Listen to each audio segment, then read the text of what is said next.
बुद्धाणं नमो आयर्याणं नमो वज्रायाणं नमो सव्वसामूणम् केशो पञ्चनमुक्कारो सव्वपावप्पणासनो मङ्गलाणं च सव्वेसिं पडवं हवै मङ्गलम् आदिमं पृथिवीनाथमादिमं निष्परिग्रहम् आदिमं तीर्थनाथं च ऋषभस्वामिनं स्तुमः सुधा सोदरवाग्योत्स्ना निर्मलीकृतदिङ्मुखः मृगलक्ष्मातमः शान्त्यै शान्तिनाथ जिनोस्तुवः यदुवंशसमुद्रेन्दु कर्मकक्ष हुताशनः अरिष्टनेमिर्भगवान् भूयात् भूरिष्टनाशनः कमठे धरणेन्द्रे च स्वोचितं कर्म कुर्वती प्रभुस्तुल्यमनोवृत्ति पार्श्वनाथ श्रियस्तुवः वीरः सर्वसुरासुरेन्द्रमहितो वीरं बुधा संश्रिता वीरेणाभियतः स्वकर्मनिचयो वीराय नित्यं नमः वीरात्तीर्थमिदं प्रवृत्तमतुलं वीरस्य घोरं तपो वीरे श्रीधृतिकीर्तिकान्तिनिचयः श्रीवीरभद्रं दिश अंगूठे अमृतवसे लब्धितनामण्डार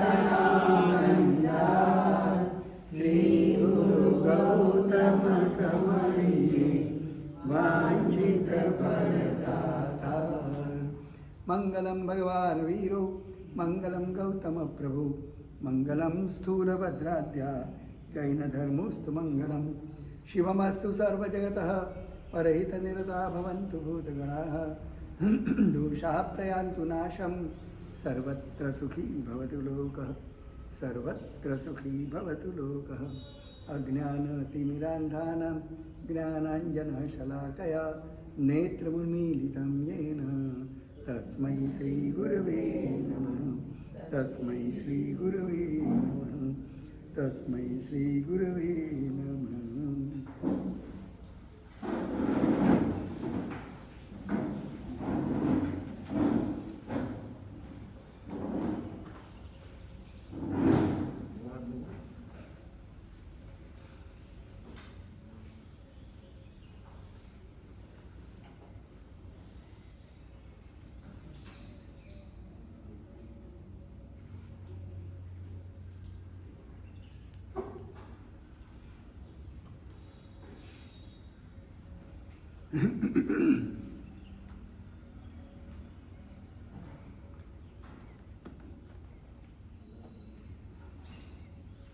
बात ये चल रही थी कि भगवान महावीर को साधना की सहायता के लिए इंद्र भी तैयार थे, फिर भी परमात्मा ने उसकी सहायता का स्वीकार नहीं किया और धर्म के क्षेत्र में गए थे। और धर्म के क्षेत्र में जाने के बाद दिन प्रतिदिन आपत्तियां बढ़ी या घटी? बढ़ी। और आपत्तियां बढ़ने के बावजूद वो धर्म की श्रद्धा से चलित हो गए या ज़्यादा स्थिर हो गए? ज़्यादा स्थिर हो गए। धर्म का लक्षण ये है कि जिसके जीवन में धर्म पदार्पण करता है उसके जीवन में ये श्रद्धा पैदा हो जाती है कि चाहे वर्तमान में कुछ भी हो, भविष्य मेरा इसी से कल्याणमय है। ये श्रद्धा उसकी हिलती नहीं। और इसीलिए परमात्मा 12 साल तक, 12.5 साल तक भयंकर कष्ट आए। धर्म के मार्ग पर जाने के बावजूद इतने कष्ट आए। अगर अधर्म के मार्ग पर जाते तो क्या होता? घर में थे तब इनको कितने उपसर्ग आए? जब राज दरबार में थे तब भगवान महावीर के जीवन में कितने उपसर्ग आए? बिल्कुल नहीं, बिल्कुल सुविधाजनक था। सारी प्रजा उनके दर्शन के लिए सुबह आंगन में जमा हो जाती थी, उनके दर्शन के लिए लालायित थी। परमात्मा के प्रति इतना समर्पण प्रजा का भी था। नंदीवर्धन बड़ा भाई था और उसका भी उतना प्यार था कि जब वो दीक्षा लेने गए तो नंदीवर्धन बेहोश हो गए कि मैं मेरे भैया को दीक्षा के मार्ग पर कैसे जाने दे सकता हूँ। तो इतना प्यार उनके बड़े भैया का भी था, भले माता पिता का स्वर्गवास होने के बाद भी। इतना सब अनुकूल होने के बावजूद जब परमात्मा ने दीक्षा ली तो दीक्षा यानी धर्म के मार्ग पर तो इससे ज़्यादा सुख मिलना चाहिए, कम। इतना सुख तो था ही, उसके बाद वापस अगर धर्म किया तो सुख ज़्यादा मिलना चाहिए या कम होना चाहिए? हाँ, तो अपना गणित ऐसा है, अपना मैथमेटिक्स ही उल्टा है। हम ये मानते हैं कि बस इधर गए और कल से सुख से फव्वारे उड़ने लगेंगे, हमारे घर में सुख के फव्वारे लग जाएंगे। हमारी मनोदशा में वो पावर पैदा हो जाएगी धर्म के मार्ग पर जाने से कि अब आपत्ति के पहाड़ भी हमें हिला नहीं सकेंगे। ऐसी स्ट्रांगनेस पैदा होगी। ये भाव क्यों नहीं है? हम इतने मजबूत हो जाएंगे, इतने सहनशील हो जाएंगे कि बड़ी वीरता पाने के बाद भी हम इतने कोमल बने रहेंगे, बड़ी सत्ता पाने के बाद भी हम नम्र बने रहेंगे। हमारे पास संपत्ति होने के बावजूद हमारे जीवन में कोई अहंकार नहीं आएगा। यह धर्म की लक्ष्मी का, धर्म की सत्ता का, धर्म का प्रभाव होता है। हम धर्म का प्रभाव मानते हैं क्या? बंगला हो जाएगा, गाड़ी हो जाएगी, फैक्ट्री अच्छी चलने लगेगी। हाँ, सारी मान्यता ही गलत है और उसी के कारण हम धर्म और अधर्म को नापते हैं कि भाई अधर्म करने वाले तो सुखी होते हैं, धर्मी के वहाँ धाड़, क्या कहते हैं, धर्मी ने घेर धाड़, गुजराती में कहेवाय।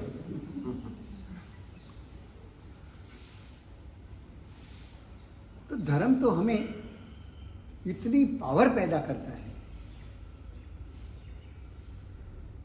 और इसीलिए भगवान 12 साल तक ऐसी आपत्तियों की झड़ी बरसने के बावजूद कभी उनको अपना घर याद नहीं आया कि इससे तो अच्छा था मैं घर पे राज दरबार में था, ये मैं कहाँ फंस गया।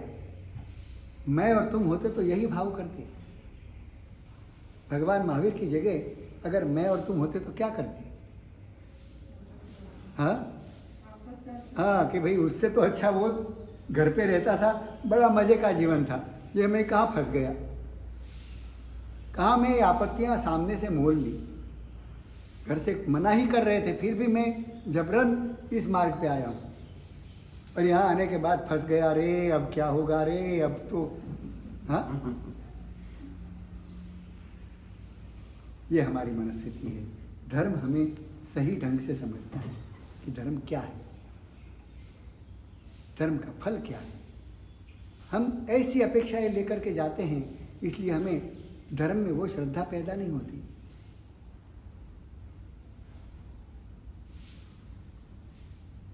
इसलिए इस मान्यता को बदलना है।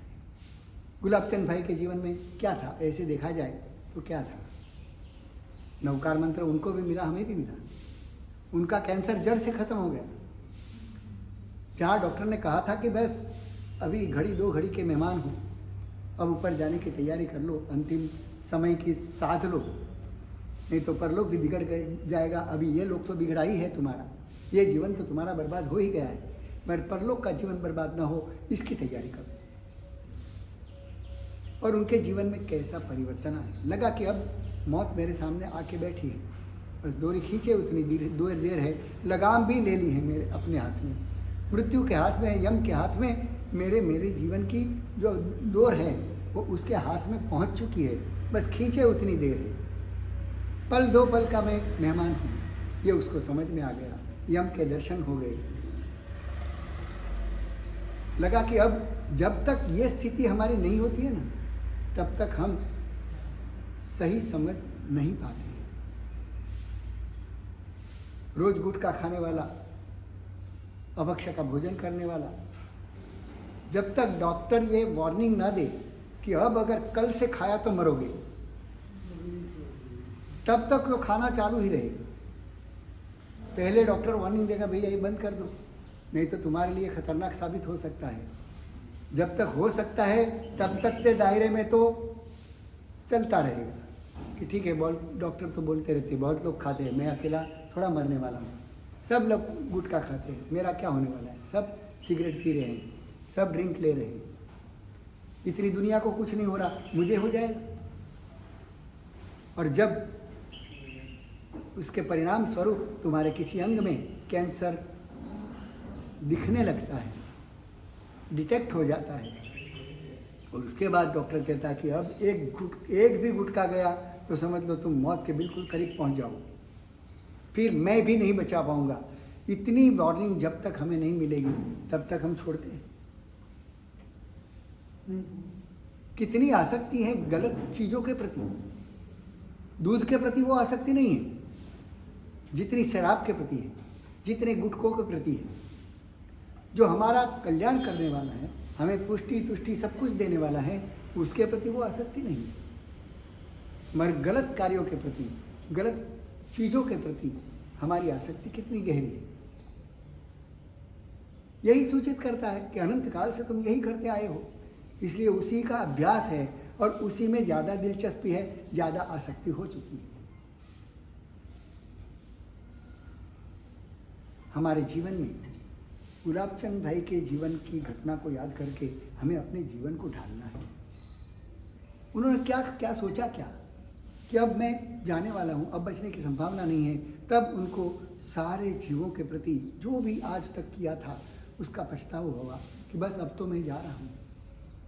जिन लोगों के मैं बीच में रहा, जिस परिवार के बीच में रहा, जिस समाज के बीच में रहा, जिस मोहल्ले में मैं रहा, उस मोहल्ले के कई लोगों के साथ आज तक मैंने क्या क्या व्यवहार किए, मेरे घर के लोगों के साथ मैंने क्या क्या व्यवहार किया, सब यहाँ का यहाँ धरा रह जाएगा। कितना गुस्सा किया, कितनी शंकाएं की, कितना छुपाया उनसे, यह सब किया, उसका फल मुझे साथ में लेके जाना है। अब वो मैं नहीं ले जाना चाहता। मैं उन सब से माफ़ी मांगता हूँ, बार बार क्षमा याचना करता है कि मेरे से आज तक कोई भी गलती हो गई हो तो मुझे क्षमा कर देना, और आपने जो कुछ किया है उसके लिए मैं भी आप सबको क्षमा कर देता हूँ। खामेमी सब जीवे, सभी जीवों के साथ में क्षमापना करता हूँ। खामेमी सब जीवे सब वे जीवा खमंतु में, और सभी जीव भी मेरी क्षमा मांग रहे हैं और मैं उदारता से क्षमा आप सबको क्षमा कर रहा हूँ। मिट्टी में सब भूयेषु, सभी जीवों के प्रति मेरे मन में मैत्री का भाव है। और मैत्री की व्याख्या क्या दी है तत्वार्थ सूत्र में? परहित चिंता मैत्री। मैत्री की व्याख्या ये है कि दूसरे के हित की चिंता करना, उसका नाम है मैत्री। मैत्री यानी गले मिलने की बात नहीं है। मैत्री यानी साथ में होटल में जाकर के चाय पीने की बात नहीं है। परहित चिंता मैत्री यानी दूसरे की हित की चिंता करना, उसी को मैत्री कहा है।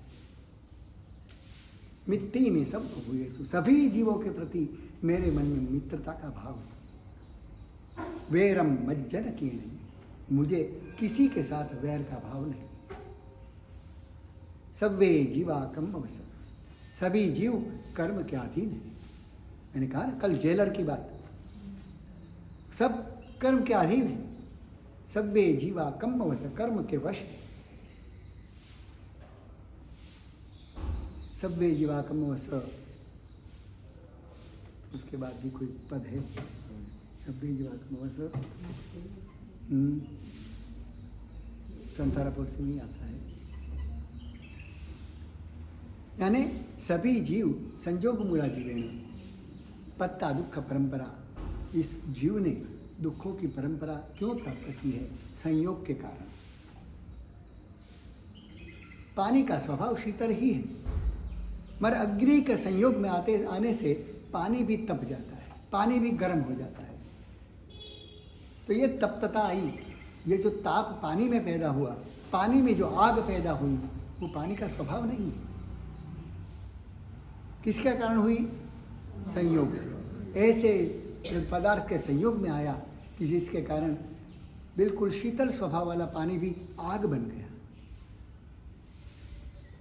संयोग मूला जीवेन पत्ता दुख परंपरा, सारे दुखों की जड़ ये संयोग है।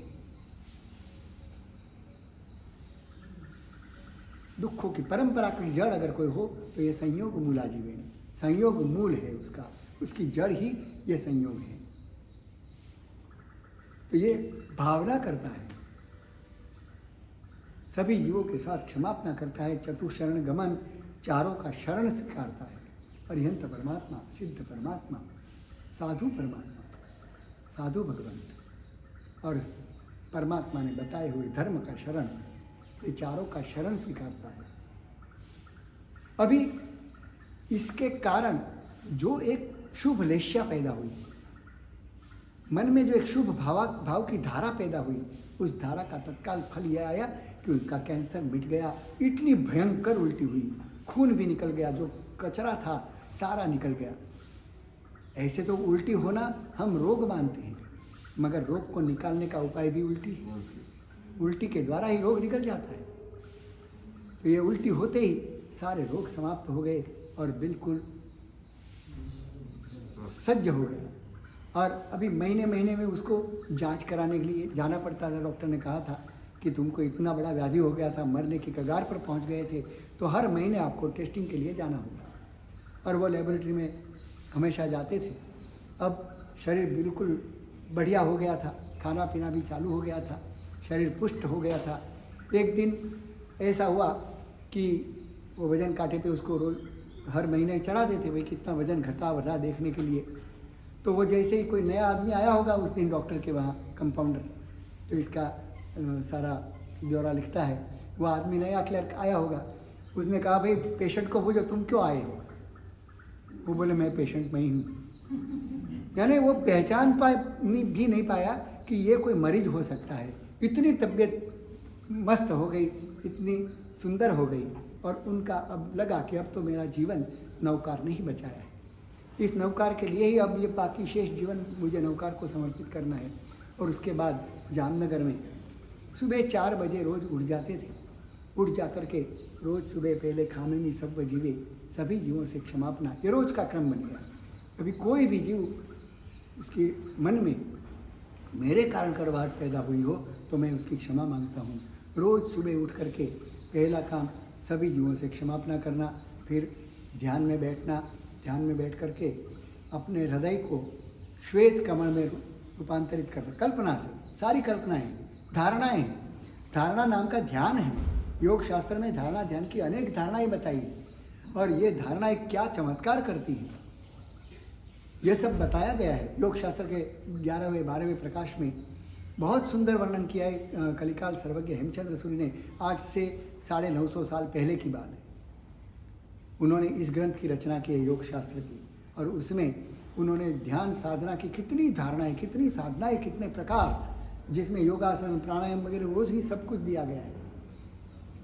तो उसमें ये धारणाएं बताई हैं कि तुम अपने हृदय को श्वेत कलर का धारण करो। बस कल्पना करो कि तुम्हारा हृदय श्वेत है, उसमें बिल्कुल बीच में नमो अर्यंताणम पद की स्थापना की है। 8 पंखुड़ियाँ हैं, जैसे 9 पद का गट्टा होता है वैसे ही 9 पदों की वहाँ स्थापना कर दो। और फिर उसका श्वेत वर्ण में सभी पदों का एक के बाद एक ध्यान करते जाओ। लगभग पौन घंटा इस श्वेत वर्ण के ध्यान में नमस्कार महामंत्र के 108 नौकार, वो इस कमल बंध में, इसको कहते हैं कमल बंध नौकार। तो श्वेत वर्ण के कमल में एक एक पद की स्थापना करके उसको 108 बार गिनना, और साथ साथ एक उवस गहरम की माला। ये सुबह 4 से 5 का उनका रोज का कार्यक्रम था। नौकार और उवस गहरम की दोनों की एक एक माला इस तरह से धारणा ध्यान से करते थे। और सभी जीवों के साथ क्षमापना, मैत्री, ये भाव ज़्यादा पुष्ट करते जाते थे। निरंतर कल घंटा 2 घंटा हुआ कि मन में सोचते थे कि मेरे मन में क्या चल रहा है, देखो। साक्षी बन जाते थे अपने आप के, और साक्षी बन करके देखते थे कि अंदर क्या चल रहा है। अभी मेरे मन में कोई किसी के प्रति दुर्भाव तो नहीं पैदा हुआ। परिवार में भी अगर किसी को तकलीफ होती तो वो यही उपदेश देते थे कि भाई इसने तो मेरा जीवन बचा दिया है, तुम्हें कोई तकलीफ है तो यही करो। परिवार में भी सभी को यही उपाय बताते रहे। उनकी बहन की तकलीफ थी, सांस की इतनी भयंकर बीमारी कि 5 कदम भी चल नहीं पाए। 5 भी कदम चले तो सांस इतनी फूल जाए कि जैसे जान निकल जाए। इतनी भयंकर कमज़ोर स्थिति में कुर्सी में बैठे बैठे पूरा सो भी नहीं सके, सोने जाए तो भी सांस फूल जाए। अभी सोना भी नहीं, बैठने में भी थोड़ी सी भी अगर हिलचाल करे तो सांस फूल जाए।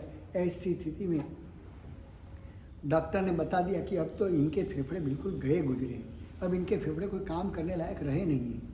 हार्ट भी इतना कमज़ोर, क्योंकि फेफड़े खराब तो हार्ट खराब होना ही है, उसको पूरा ऑक्सीजन नहीं मिलेगा, फेफड़े से ही जाता है। अगर फेफड़ा बराबर काम नहीं करता तो हार्ट भी काम नहीं करता, हार्ट भी इतना कमज़ोर हो गया।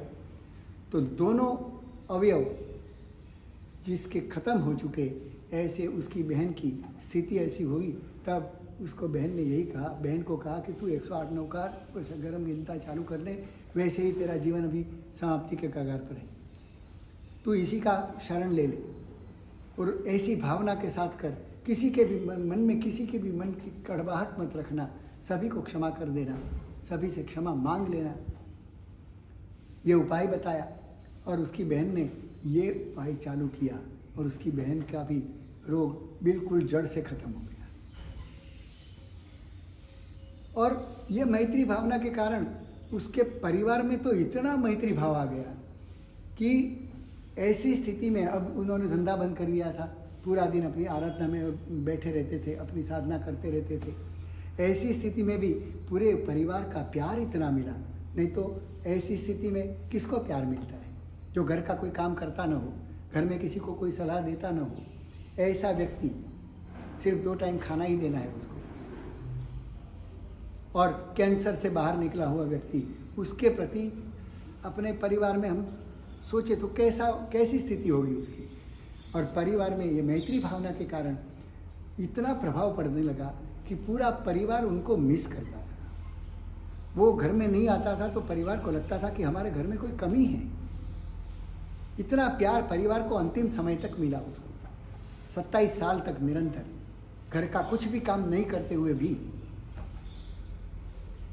और दूसरा प्रभाव ये पड़ा, वो जहाँ भी जाते थे, कोई तीर्थ यात्रा में जाते थे, कहीं भी जाते थे, तो मैत्री भावना उनके हृदय में सभी जीवों के प्रति बढ़ती जा रही थी। कोई भी जीव आता उनको कोई अनजाना लगता ही नहीं था, और सामने वाला आदमी भी जो बिल्कुल अनजाना था वो भी उसके साथ ऐसे घुल मिल जाता था कि मानो सालों से उसका परिचय हो। तो जहाँ जाते थे उनको बड़ा परिवार मिल जाता था, बड़ा आनंद मिलता था। कितने लोग उनके साथ में मिल जाते थे, उनके साथ आराधना करने के लिए बैठ जाते थे।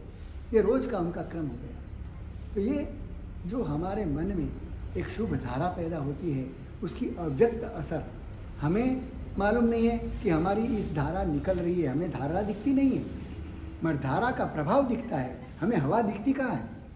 दिखती है हवा, मगर यहाँ कैलेंडर हिल रहा है तो हम कहते हैं कि हाँ वहाँ हवा चल रही है, तो हवा का परिणाम दिखता है। वैसे हमारे चित्त की जो धाराएं निकलती है, शुभ लेश्या युक्त, वो धाराएं इतना प्रभाव डालती हैं। ऐसा उनका जीवन बन गया। इतना ही नहीं, उसके बाद तो नवकार मंत्र के कारण उनको मन में आया कि यार इस आदमी को बहुत दिनों से मिला नहीं, अगर उनका मिलना हो जाए तो अच्छा। और मंदिर से बाहर निकलते ही वही आदमी सामने आए, अरे यार तू तो कितने सालों के बाद आज आया, कि आज बस मन में आया कि तुझे मिलना है।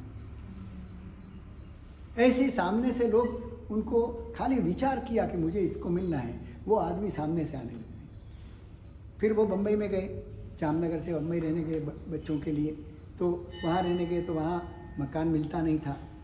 एक जगह जांच की तो मकान तो मिलता था, पगड़ी देनी पड़े ऐसी स्थिति। एक ही मकान ऐसा था कि जिसमें बिना पगड़ी से वो देने को तैयार था। उसके पास 300 अर्जियाँ आई थी, 300 उस मकान को लेने, क्योंकि बिना पगड़ी से मिल रहा था। तो इनने सोचा कि अभी 300 में मेरा नंबर लगेगा कि नहीं, नवकार गिन करके उन्होंने तो अपनी अर्जी लिख के दे दी, उसकी अर्जी पास हो गई। बिल्कुल मंदिर के पास का 2 मिनट मंदिर का रास्ता 3 मिनट में उपाश्रय में पहुंच जाए, ऐसी उत्तम जगह, स्टेशन भी बिल्कुल पास में, ऐसी जगह उनको मिल गई। मूलजी जेठा मार्केट में एक एक दुकान की क्या कीमत होती है, उस समय 50,000 रुपये तो पगड़ी थी। आज से समझो 90 साल पहले की बात कर रहा हूँ, 80-90 साल। उस समय 50,000 रुपया पगड़ी, यानी आज की कितने हो गए? हाँ, करोड़ों में गए। हाँ, तो इतनी उस समय भी वो इतना ही महंगा लगता था, क्योंकि 50,000 क्या 5,000 लोगों के पास नहीं थे, तो 50,000 की तो बात बड़ी दूर है। ऐसे समय में उनको मूलजी जेठा मार्केट में दुकान भी मौके की मिली। यानी नवकार मंत्र कितना काम करता है, सारी अनुकूलताएं वो कर देता है। हालांकि उन्होंने कभी मांगा नहीं नौकार से कि मुझे ये सुविधा कर दो, मुझे ये चीज़ चाहिए वो ला दो। खाली मन में इच्छा की और नौकार के प्रभाव से मिल गई। नौकार से मांगा नहीं, अपने मन को ही इतना तैयार कर दिया, मन को ही नौकार में इतना घुल मिला दिया कि जिसके कारण नौकार का प्रभाव उनके जीवन में कदम कदम के आने लगे। यह है श्रद्धा की। हम जैसा मानते हैं ना वैसा होने लगता है। सर विंस्टन चर्चिल बड़ा वक्ता हुआ, दूसरा विश्व युद्ध या पहला विश्व युद्ध उसके कारण ही जीता गया था। वी फॉर विक्ट्री उन्होंने बताया, ये मुद्रा उन्होंने घोषित की है, वी फॉर विक्ट्री। वो विंस्टन चर्चिल का भी है। इतना नाम और इतना अच्छा वक्ता, उनका प्रवचन सुनने के लिए लोग कितनी भी फी भरने को तैयार हो जाते थे कि पैसा लेके भी अगर सुनना मिले तो उसके प्रवचन सुनने के लिए जाते थे। ऐसा विंस्टन चर्चिल। उसको किसी पत्रकार ने पूछा कि तुम बेझिझक हजारों लोगों के सभा में इतने बिंदास बोल सकते हो, बेबाक बोल सकते हो, उसके पीछे क्या राज है? तब विंस्टन चर्चिल ने क्या बताया? उसने कहा कि मैं इसलिए बोल सकता हूँ कि मैं ये मानता हूँ कि मेरे सामने जितने भी श्रोता बैठे हैं सारे मूर्ख हैं, उनमें कोई दिमाग नहीं है। मैं जो बोलूँगा वही वो स्वीकार कर लेंगे, वो मेरे सामने एक प्रतितर्क नहीं दे सकेंगे। ये मान्यता के साथ मैं पूरी सभा को मूर्ख ही समझता हूँ। मैं ही सबसे बड़ा विद्वान और सबसे बड़ा बुद्धिमान हूँ। मुझे जो बोलना आता है वो इनको समझ में भी नहीं आता, फिर भी ये अपनी तरफ से एक तर्क भी नहीं कर सकते, इतने मूर्ख हैं। ऐसा समझ के मैं प्रवचन करता हूँ। अब मूर्खों की सभा में प्रवचन में करने की में क्या झिझक? बड़े विद्वान बैठे हो तो कोई प्रतितर्क करेगा तो झिझक आएगी। अभी इसमें तो सारे मूर्ख ही बैठे हुए हैं, तो कहाँ से झिझक आएगी? ये मेरे प्रवचन को बेझिझक बोलने का राज है। तो ऐसे ही स्वामी विवेकानंद, वो भी परदेश में गए। उनको भी किसी पत्रकार ने पूछा कि एक बिल्कुल अनजानी धरती पर आकर के तुम्हारी संस्कृति की बातें यहाँ विभाग बोलते हो, अन्य संस्कृति वाले लोगों के सामने तुम अपनी भारतीय संस्कृति की इतने प्रशंसा करते हो, इतने गीत गाते हो, तो तुम्हें कोई झिझक नहीं आती? तुम्हें कोई जवाब देना पड़ेगा तो क्या होगा? ऐसा कोई डर नहीं लगता? तो कि मैं क्यों डरूं? देखो भावना में कितना अंतर है। मैं क्यों डरूं? तो कि क्यों नहीं डरते हो? इसलिए कि मेरे सामने बैठने वाले सारे मेरे परिवारजन हैं, मेरे ही परिवार के हैं, और मैं तो छोटा बालक। उस परिवार में बालक जब तोतला बुबला भी बोलता है ना, तो परिवार वाले लोग हंसते हैं, मौज करते हैं, बच्चे को प्रोत्साहित करते हैं। वैसे ये सारे परिवार के सामने मुझे बोलना है, मैं तो बालक हूँ, तो बालक कुछ भी बोले, परिवार है इसलिए सह लेंगे, वो तो सब समझ लेंगे, उनको मेरी तरफ कोई शिकायत नहीं होगी। ऐसा समझ के मैं प्रवचन करता हूँ। अभी देखो दोनों की भावना है कैसी। एक सामने वाले को मूर्ख समझ के बोलता है, एक सामने वाले को अपने ही परिवार का सभ्य समझ के बोलता है, ये तो मेरा ही है, इसके सामने डरने की क्या बात है? अनजाने व्यक्ति के सामने डर लगे, ये तो जानकार है, मेरा ही परिवार का, मेरा ही खून है इसकी नसों में, तो इसके सामने क्या डरना? इसलिए उनके मुंह से कैसे शब्द निकले, माय ब्रदर्स एंड सिस्टर्स, अनजाने प्रदेश में ऐसे शब्द निकले कि स्टैंडिंग ओवेशन उनको मिला। कितनी देर तक तालियां उनके इस दो शब्द पे बजती रही। आज तक लोग उस शब्दों को याद करते हैं कि स्वामी विवेकानंद ने पहली बार जब अमेरिका में या वहाँ की धरती पर प्रवचन दिया तो पहला शब्द क्या था? माय ब्रदर्स एंड सिस्टर्स, बंधु और भगिनियों। इस शब्द में क्या आत्मीयता है! कभी दुनिया ने ये शब्द सुने नहीं थे जो स्वामी विवेकानंद के द्वारा सुनाए गए। इसलिए आज भी लोग स्वामी विवेकानंद के उस प्रदेश के प्रवास को याद करके के इस शब्दों को नोट करते हैं। ये शब्द क्यों निकले, कहाँ से निकले? ये मूलभूत मान्यता। दो व्यापारी थे, दोनों होटल के मालिक, आमने सामने होटल, अभी होटल तो आमने सामने थी और दोनों देखते थे कि सामने के होटल में कौन कितने ग्राहक जा रहे हैं। गिनता था यहाँ बैठे बैठे, यार इतने मेरी होटल के बदले उधर उधर जा रहे हैं। और जितने ज़्यादा संख्या बढ़ती जाती थी, इसके पेट में क्या होता था?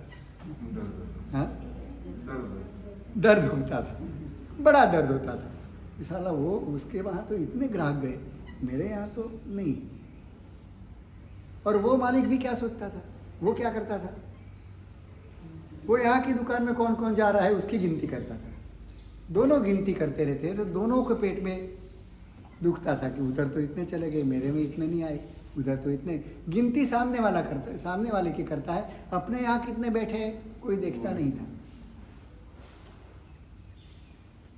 अब दोनों को रोज ग्राहक आते हुए भी, धंधा होते हुए भी अंदर पेट में दर्द होता ही रहता था। एक बार दोनों साइकोलॉजिस्ट के पास गए कि भाई इसका कोई उपाय है? इतने ग्राहक आते हैं, इतना पैसा कमाते हैं, फिर भी सामने वाले का देख करके हमें बड़ी पीड़ा होती है, हमें बड़ी ईर्ष्या होती है, जलन होती है, उसका कोई उपाय है? तो साइकोलॉजिस्ट ने बताया कि एक काम करो, तुम वहाँ के मालिक हो, तुम्हें यहाँ के गल्ले पे बैठना है, इस होटल के गल्ले पे तुम्हें बैठना है, और यहाँ का गल्ले वाला है उसको उस होटल में बैठना है। तुम्हारी गिनती चालू ही रखना। अब सामने वाले होटल में कोई जाता है, गिनती करता है, तो क्या होता है?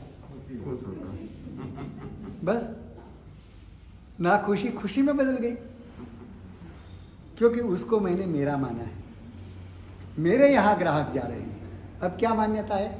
ये मेरे यहाँ जा रहे हैं। वो सोचता है कि मेरे यहाँ ग्राहक जा रहे हैं, अरे वाह, 50 गए, 51 गए, 52 गए। जितनी ज़्यादा संख्या जाती गई, खुशियाँ बढ़ने लगी। अब देखो दुख का कारण क्या था?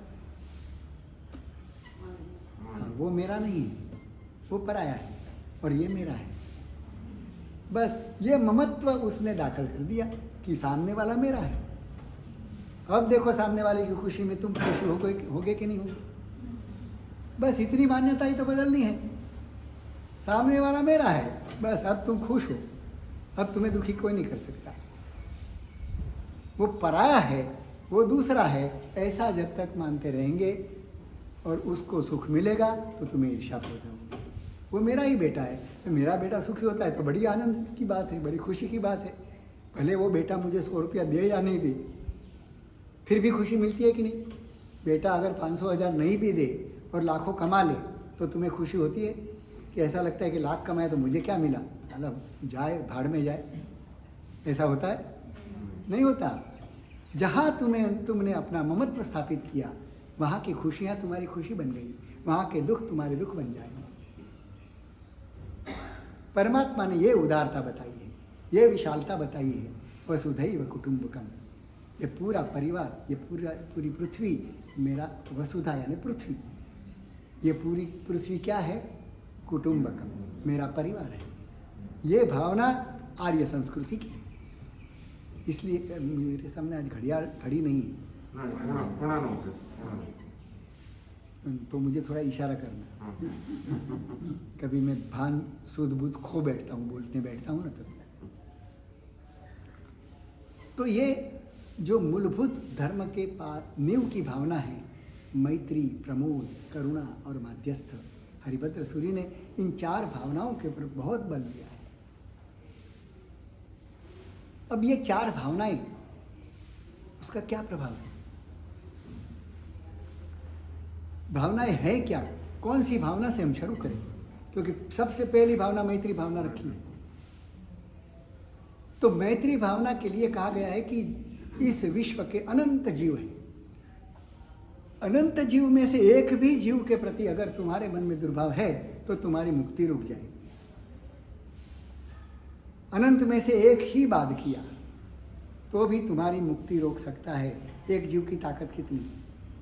अनंता जीवों के प्रति तुम्हारा प्यार बह रहा है, तुम उसकी हित चिंता करते हो, इसलिए वो सारे तुम्हारे मित्र हैं। मगर एक जीव भी अगर तुम्हारे दिल में से बाहर है कि ये जीव तो इसकी तो मैं सोच ही नहीं सकता, अच्छा ये तो उसका तो जितना हो सके उतना बुरा ही हो, ऐसा ही भाव कर सकता हूँ, उसके लिए मैं कल्याण की भावना कभी नहीं कर सकता।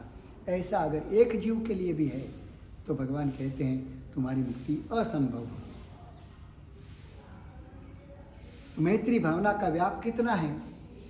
अनंत जीव राशि, कोई भी जीव उसमें बाकात नहीं रह सकता। पेथर शाह का पुत्र झांझण से बड़ा संघ लेकर के निकला था, सारंगपुर के राजा, वहां से वो गुजरा और गुजरा तो राजा को लगा कि इतना बड़ा, क्योंकि उस समय में ऐसे संघ बहुत कम निकलते थे और यातायात के साधन नहीं थे। ऐसा संघ निकलता तो हजारों लोग जुड़ जाते थे कि ऐसे अकेले में जाना तो असंभव है। कोई तीर्थ यात्रा में जाना है तो ऐसे कोई संघ समूह में जाते हो, उसी में जा सकते थे। अकेला कोई उस समय यात्रा करने के लिए जा ही नहीं सकता था, क्योंकि बैलगाड़ी से चलता था, ऊँट गाड़ी से व्यवहार चलता था, घोड़े पे चलता था। तो इतना लंबा यहाँ से शिखर जी जाना, कलकत्ता जाना, बैंकॉक जाना संभव नहीं था। तो उस समय यात्राएं सिर्फ और सिर्फ ऐसे सामूहिक यात्राएं हो सकती थी। इसीलिए ये छरी पालित संघ का आयोजन हुआ है, क्योंकि नहीं तो आदमी कभी तीर्थ भूमि तक के दर्शन नहीं पा सकेगा। और हमारे आचार्यों ने उन लोगों को भी ऐसे तीर्थ क्षेत्र तक पहुंचाने के लिए ये छरी पालित संघों की आयोजना की। भले उसमें थोड़ी बहुत विराधना होती होगी, मगर ऐसे अत्यंत पवित्र तीर्थ जहाँ तीर्थंकर के पदचिन्ह पड़े हुए हैं, जहाँ तीर्थंकरों ने अपनी साधनाएं की, उस क्षेत्र की अपनी एक ऊर्जा होती है, उस काल की, वहाँ के माहौल की एक अपनी ऊर्जा होती है।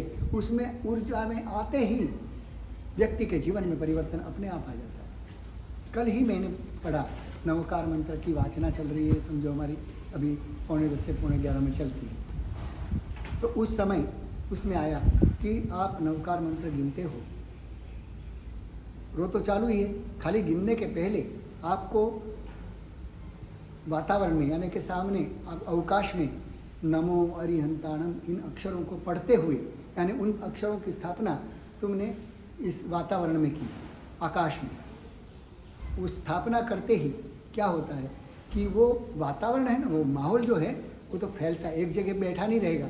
यहाँ इत्र मैंने अगर उड़ाया तो इसकी सुगंध यहीं रहेगी कि उधर तक पहुँचेगी, वहाँ तक पहुँचेगी ना। यानी कि माहौल में तुम जो भी डालोगे वो पूरे इसमें प्रसारित हो जाता है, फैल जाता है।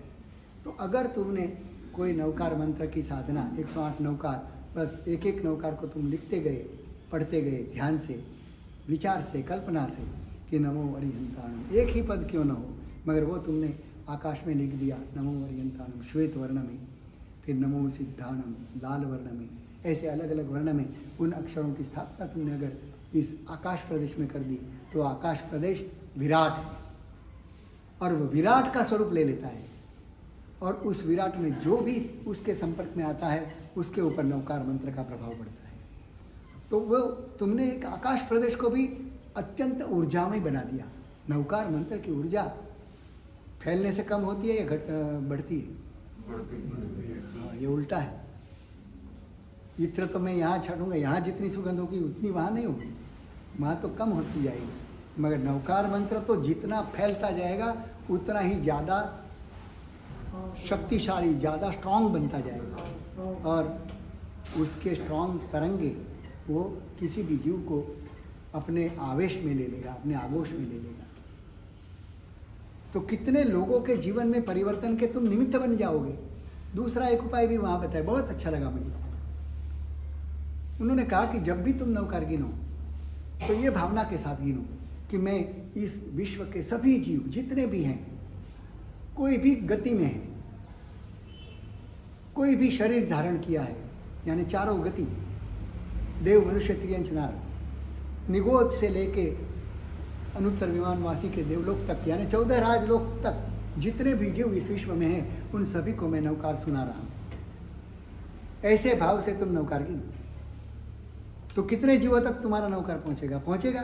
तुम जो यहाँ नवकार गिनते हो वो अमेरिका तक पहुँचेगा, वो कलकत्ते तक पहुँचेगा कि नहीं पहुँचेगा? तुम्हारी आवाज़ सुनाई देगी? नहीं सुनाई, फिर भी नवकार पहुँचेगा। मुझे पहले लगा कि ये कैसे पहुँच सकता है नवकार मंत्र, और ये तो हम तो मन में करते हैं, तो मन की ये तरंगे, नवकार मंत्र की तरंगे पहुँच सकती है या नहीं? उस बारे में मुझे पहले शंका आई, फिर मुझे याद आया कि मैं अभी फ़ोन पे बात करता हूँ तो अभी बोला हुआ शब्द कितने समय में अमेरिका में पहुँचता है? उसी समय या कुछ समय के बाद? उसी समय, यानी जिस समय मैंने यहाँ उच्चार किया उसी समय नवकार मंत्र की तरंगे, यानी जो भी मैं वार्तालाप किया हूँ, यानी सारे शब्द, कोई भी अक्षर हो, कोई भी मैंने आवाज़ किया, कोई भी बोला, वो आवाज़ अमेरिका में कितने समय में पहुँची? उसी समय पहुँच गई, क्योंकि यहाँ से जैसे ही बोलते हो उसी समय वो सुनता है और तुरंत वहाँ से जवाब भी मिलता है। यानी वहाँ बोला हुआ शब्द मेरे तक भी आता है, यहाँ बोला हुआ शब्द वहाँ तक जाता है। तो अगर अमेरिका तक जाता है तो क्या वो 14 राजलोक में नहीं जाता होगा? ये तो कोई देवलोक में फ़ोन लेके गया नहीं, मोबाइल लेके। अगर व्यवस्था होती तो लेके भेजता कि भाई तू वहाँ से बात करना मेरे साथ, ये फ़ोन मेरी ओर से भेंट लेके जा।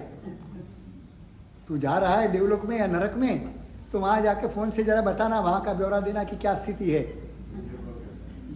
और कैसे जाया जाता है वो भी बता देना, तो यहाँ से थोड़ा टोला लेके आ जाऊँगा। ये तो व्यवस्था नहीं है। नहीं तो अगर वो कोई मोबाइल लेके चला जाए तो वहाँ का रेंज भी पकड़ने वाले टावर लग जाएंगे, मगर ये व्यवस्था नहीं है, इसलिए टावर नहीं लगाए जियो ने। नहीं तो लगा देता, वहाँ आकाश में कितने टावर मिल जाते। मगर बिना टावर से भी हमारी आवाज़ जाती ही है। और अगर मैंने बोला हुआ स्थूल शब्द भी पूरे 14 राजलोक का प्रवास कर सकता है, तो मेरे मन के तरंग तो उससे भी कितने शक्तिशाली है, कितने ताकतवर है, वो क्यों नहीं पहुँचेंगे? और उसमें से क्या जा रहा है? नवकार मंत्र जा रहा है। और नवकार मंत्र मैं अगर इस भावना के साथ रोज़ बोलूँ कि मैं सभी जीवों को ये नवकार मंत्र सुना रहा हूँ, उनको मंगल कामना कर रहा हूँ, वो सुखी हो, कल्याण हो, नवकार मंत्र का प्रभाव तुरंत ही उनके ऊपर शीघ्रतया काम करे और उसके मन के पापों को ख़त्म कर दे, उसके सारे पापों को ख़त्म कर दे, उनके सारे दोषों को ख़त्म कर दे। क्योंकि पाप की भी जड़ तो दोष है। पाप का मूल क्या है? दोष। दोष है तो पाप है, दोष नहीं है तो पाप भी नहीं आएगा। तो पापों की भी जड़ तो दोष है, वो सारे दोष उसके खत्म हो जाए। शिवमस्तु सर्व जगत परहित निरता भवन्तु भूतगणाः दोषः प्रयान्तु नाशम, दोष भी सारे नाश पाओ। ऐसी भावना, ये भावना करके अगर आपने नवकार सुनाया होगा अनंता जीवों को, रोज सुनाना है, 108 बार गिनो तो 108 बार सुनाना ही होगा। तो तुम सुनाने जाओगे कि तो तुम्हारा सुनना होगा कि नहीं होगा? तुम भी सुन लोगे और दुनिया भर को भी सुना लोगे। और इतने जीवों को जब तुमने नवकार सुनाया है, उसका पुण्य कितना गुना होगा। एक जीव को भी अगर हम नवकार बोल करके शाता पहुंचाते हैं तो कितना पुण्य उपार्जन होता है। और अनंता जीवों को ये शाता पहुंचाने का काम हमने किया। देखो मेहनत तो उतनी है, मेहनत कोई ज़्यादा नहीं बढ़ती है कि अनंता जीवों को सुनाने के लिए तुम्हें बहुत चिल्लाना पड़ेगा। चिल्लाना पड़ेगा? ज़्यादा जोर लगाना पड़ेगा? नहीं, तुम जितना लगा रहे हो उतना ही एफर्ट लगाना है। खाली ये मन के भाव करने हैं कि मैं अनंता जीवों को, सभी जीवों को ये नवकार सुना रहा हूँ। ये भाव करते ही कितने जीवों तक तुम्हारा नवकार पहुँचेगा। वैसे ही पहुँच ही रहा था, तुमने भाव नहीं किया था तो भी पहुँच ही रहा था, मगर उसका लाभ तुम्हें नहीं मिलता था। ये तो पहुँच ही रहा है वैसे भी, मगर तुम्हें क्या लाभ? तुमने तो देने का भाव नहीं किया ना। तुमने जिस दिन देने का भाव किया उसी दिन उसका कर्म बंधन होगा, नहीं तो नहीं होगा। भगवान ने यह भावना भाई कि मैं सभी जीवों को, सभी जीव करूँ शासन रसी, ये भावना भाने के बाद उनको तीर्थंकर नाम कर्म बंधन हुआ है, उसके पहले नहीं। भावना के बल पर हुआ। तो ये भावना तो तुम्हारे में पैदा होनी चाहिए कि सभी जीवों को मुझे सुनाना है। मगर ये 5 जीव तो दुखी होने चाहिए, उनको नहीं सुनाना है। इन्होंने मुझे बहुत त्रास दिया है, बहुत परेशान किया है। भूल से भी ये नवकार मंत्र उन तक तो नहीं पहुंचना चाहिए। हाँ, ऐसा भाव करेंगे?